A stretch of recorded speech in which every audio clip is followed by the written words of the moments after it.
welcome to Olsem Wanem.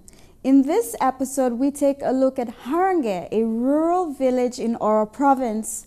The struggle faced by the people of Harange village is similar to those of many other rural areas. This village has been without an aid post for over 7 years. Children and mothers have to cross a river to get to the nearest services. We take a look at some of their difficulties. Mickey Cavera with more. An hour's drive from Popondetta Town brings visitors and locals alike to Harange, a village on one of Northern Province's largest river, the Kumusi. Meandering through the landscape, this river is the lifeblood of the people and the natural border between Koropata and Harange village. Rafts and canoes ply the waters of the Kumusi to ferry locals and visitors to Harange village. Most times, people swim or float across on a tube. The dry riverbed used to be the original route of the river. Its current route was where Harange village once was. It changed its course after the Cyclone Guba disaster in 2007, forcing the people of Harange village to move further inland to where they currently reside. Though no lives were lost during the disaster, the villagers have lost all their possessions. Cyclone Guba been destroy Mipla, this la place. Now Mipla Cameron, Mipla side, Mipla no making money yet. So this a daga na buay e Mipla kisim ligi money na buy soap number to Wanem like e Mipla.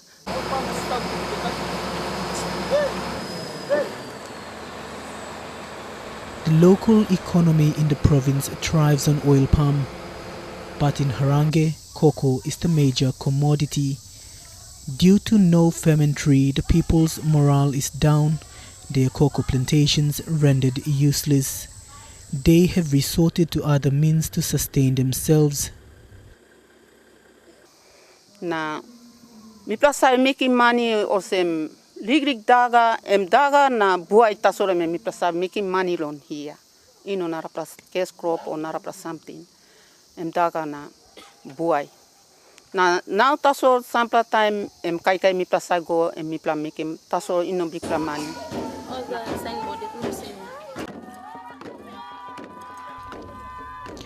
The struggles faced by the people are similar to most rural areas in Papua New Guinea. The village has been without an aid post for 7 years. What is visible on the proposed site of the aid post are bush material posts, a proof of the village's resilience in building their own aid post. After disaster, we had one APO with us. Then, somewhere around after 2 years' time, I'm losing my plan. Now I'm Ronabogolo place blame. Now lo here plenty all sick man meri mo work lo die.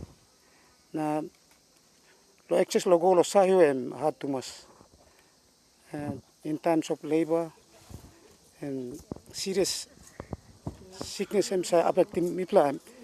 Lo night time me plan sayo ring him Wanem ambulance lo sayo na. Osa talking me plan mas holding 50 kina na by me plan go na helping me. They had to brave the Kumusi River to seek basic medical care in Saiho Health Center. And I stayed here. It's very hard for us. When we feel pain, we walk long way to Saiho to get medicine. Men, women and children risk their lives just to seek medical care. Sample time Olsem water tight Mipla got tube stop Mipla sabe go. Hard through Mipla sample time Mipla sabe lost him cargo blow Mipla Wanem belongs Mipla sabe kisimigo. Sample time Mipla sabe sample sabe drain water go Olsem strong now come up. Olsem liglig water alright so water tight hard through on Mipla go. Now Olsem now all story before sick man hard through na one pa mama been die one time bail on 9 months on bail. Emi die lon wara. Hard drunk hurry up carry me go na emi die. hard lon here lon mipla go mipla nogat Olsem tube tasol mipla sar go kam. Na nogat one pa something. One money got tube tasol sampla nogat tube or sabe hard lon go kam. They say in a month 3 methanol deaths are experienced. Mipla sampla mama mipla sa crossing good. Kisim ol mama pregnancy mama ol mama lo ber mipla sa kisim ol go lo saiho. Sampla ol mama sa also deliver rot lo namel lo rot. Na sampla mipla sa go lo saiho na mama sa deliver hap lo saihos. Na sampla time ol mama sa dai lo ap mipla sa kisim ol kam planim lo place. Side blow ol mama tu side blow ol pikinini tu time ol pikin sa kisim sick mi plaza find him hard because mi plano got workman lo here lo give him marasin so mi plaza kisim ol pikin in crossing this lavara na kisim go lo saiho 6 are winning mi pla hard lo go lo saiho hurry up this la Olsem na mi plaza stop 6 are winning Tamil plaza go pundan lo saihem sam plaza dai pikin sa dai mi plaza kisim kam planin sam plaza time osa salin mi pla lo big pla siklo Popondetta General Hospital. The lack of support from relevant authorities could mean it could take months or years to see the aid post come to fruition. You will figure it out. Beginning of 2010 mi plaza kam settle lo dis la ni plaza site. Na mi pla ronim aid post tasol APM les lo stop lo hiana. Em lusi mi plan em go now. Mi plan no got without APO mi plus stop. At post time work lo exist so no got APO lo. Now after disaster there is no any other responses from our local MPs or some national government. We are just left behind and we are struggling by ourselves at this moment. And the only need we have is we want our aid post to be back to normal. So we are struggling very hard to build our new aid post. Now we have just brought some sticks, posts and all this to build our own aid post with our own bush materials. So at this moment, our only need is we want our aid post to be built again. So if there is some assistance from this organization, they must try and help us.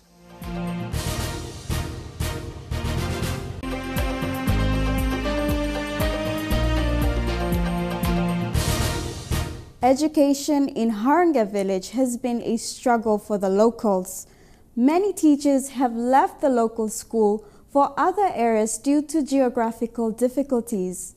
In this segment, Miki Cavera also highlights drug, alcohol abuse, and unemployment opportunities for youths at Harange village. Harange village has an estimated population of 800 people. The youth population surpasses that of the elderly.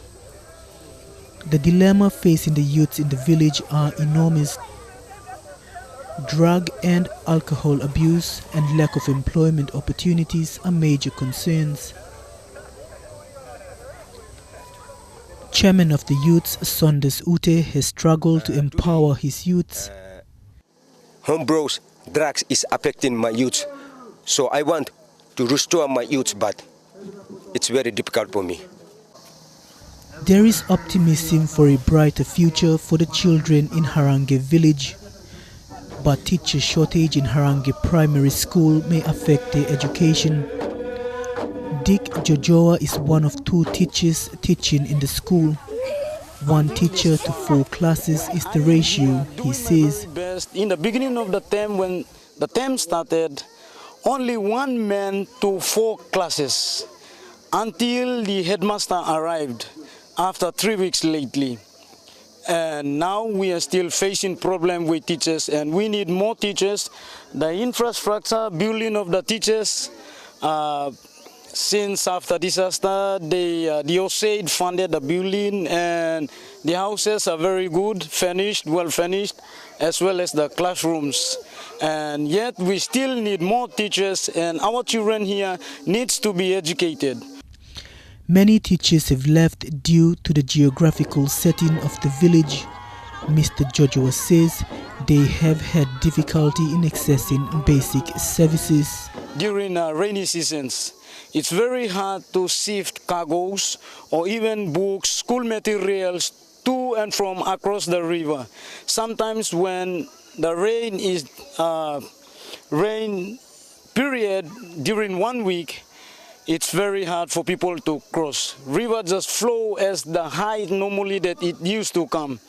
And so we stay sometimes extended to the day when it is getting dry, we cross the river. This year, the school will graduate its second batch of graded students. Be blessed to build our democratic society based on justice, equality, respect, and prosperity for all people. Be blessed to stand together as one people, one nation, one country. God bless Papua New Guinea.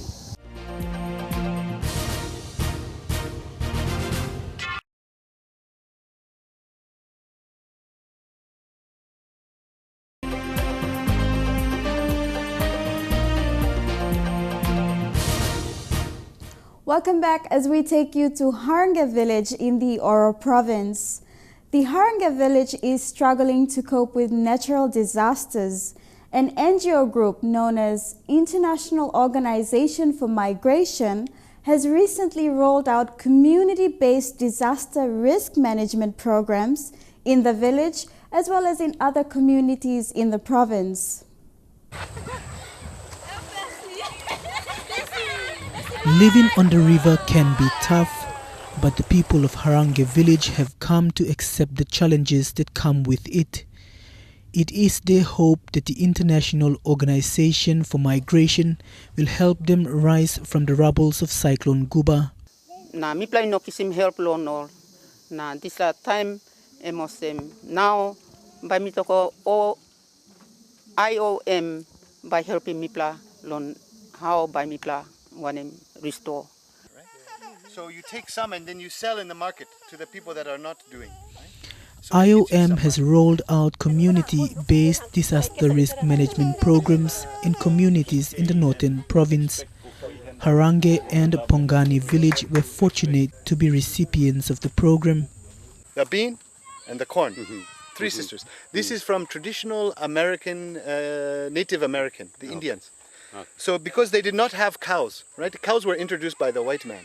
They did not have cows. So they could not dig. So they only needed to dig one hole. They put the three sisters inside. The three sisters made sure that all the ground stayed strong. It's a form of conservation agriculture where you don't disturb the soil is maintained in structure, but you have your own crop. Basically, IOM is helping village communities build their resilience to the effects of climate change. Whatever you wrote in this plan, make sure it is implemented and it is for the best interest of your community. I also want to encourage you as a community, involve your women in disaster risk reduction. Involve your children in disaster risk reduction. Involve people who are living with disabilities in disaster risk reduction. You'll find when everyone is involved, the way you planned this plan, your community will be a better prepared community for future disasters. I'm happy for you. You know, myself, I come from Africa. But when I'm here in Papua New Guinea, I feel like I'm still in Africa because we look the same. And our problems in Africa, they are not yet here. But I see maybe you're on our way towards our problems. But at least you are better off than us because you have some people who can tell you their experiences and also prevent you from getting into the experience that they went through. So what I want to urge you is that the river Kumusi is always there. And that the river has never moved away. One day it will come again to this village. And if you are not prepared, it will wash away your houses again. Everything that you worked for the rest of your life will go again. With Mount Lamington in the background and the Kumusi River, Harange village has no excuse but to take ownership to implement the program. So as a community, get prepared. Do the right decision. Do the right things when you still got time. So the plan is here, implement it. I always tell many people who plant that planting is like climbing a coconut tree. If you want to jump to get a coconut in a tree, you will never get there. Even if you try for 100 years to jump to get the coconut, you will never get there. But if you climb the tree bit by bit until you get where the coconut is, you get the fruits. So this plan, follow it gradually, doing what you can, and do it right and get motivated. Don't try to do what you cannot do as a community. Do what you can do and be happy. IOM has called on the Provincial Disaster Office to take an active role in assisting village communities. Good luck. Move forward. Be a bright light for all of Oro Province. But the people of Harange know too well the dangers facing them, and with or without the help of the provincial authorities, they are ready to implement the program IOM has given them.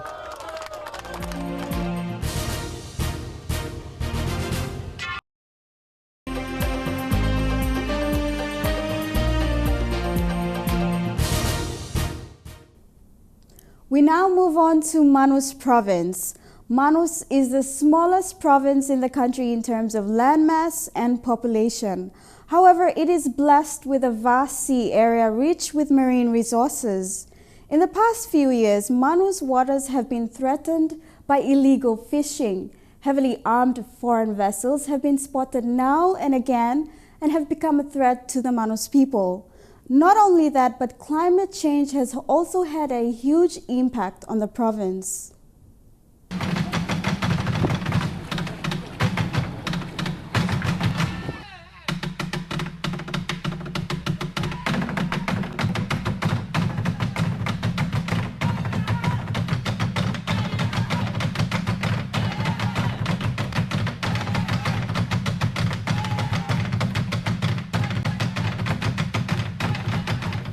This is a province that is famously known for its rhythmic Garamut dancing. Manus Province, located on the northern part of Papua New Guinea, is made up of the mainland and surrounding islands, as well as offshore islands. These islands are known as the Admiralty Islands. The province has a population of over 40,000 people that are scattered throughout these islands.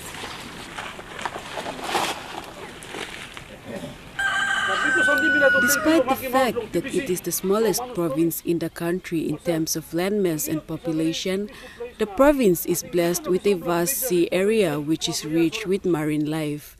The bad news is, this beautiful rich marine life is under threat. We in Manus, the only thing that we have is, we export is education, brains, and we have our fisheries.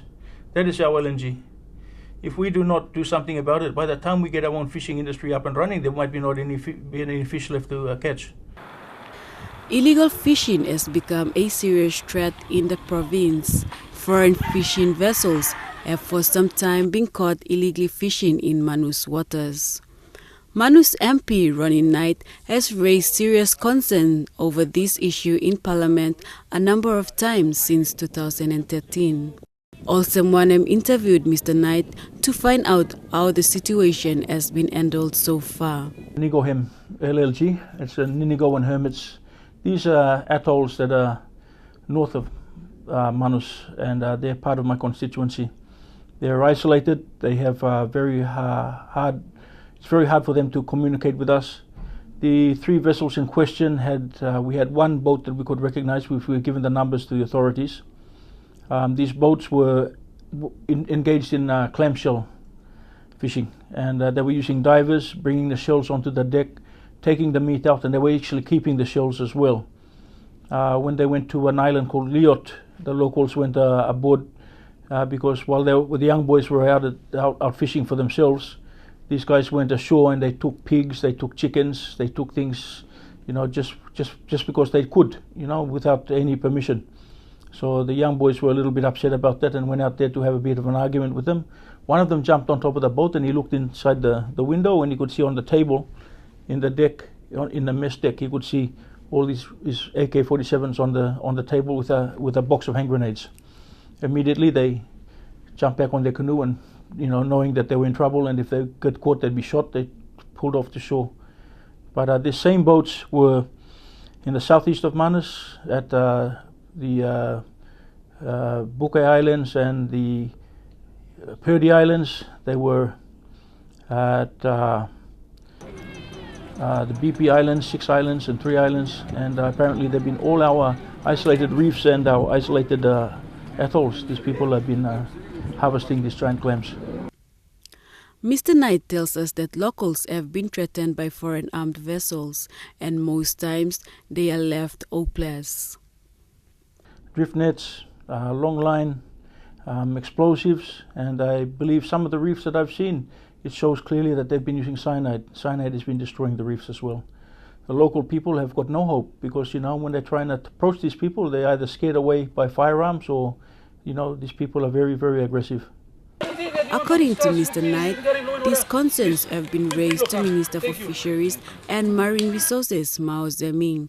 However, little has been done. The minister promised one, but we had, as of this day, we still have not seen that patrol boat. We have a vessel of our own, the MV Trader Star. We have 2 new engines sitting in lay. As soon as we get those engines in that boat, then we will be trying our best to try and catch these people ourselves. We're losing almost a quarter of the catch that's happening here is to illegal fishing. I think it's more than that. There's we actually know how much that legally we're catching. We don't know how much is being illegally taken. And I don't subscribe to the point that we don't have enough fishing boats, we don't have enough patrol boats, the Defence Force doesn't have the capacity. That, to me, that is just irresponsible.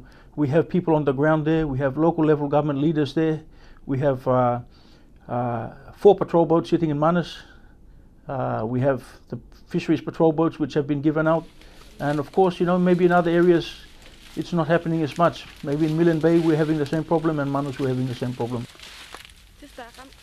The impacts of climate change has also been heavily felt in the Manus province. Sea level has risen and food crops have been affected. More than 70,000 people in Western Island will now be dependent on the government for food.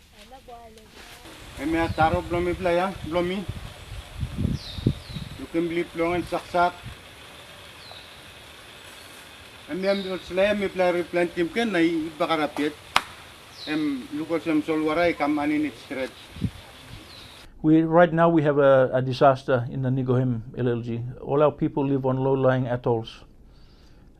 Mid-January, for about 7 weeks, we had an unnaturally high king tide and a strong northwest wind pushing waves which went right across the islands.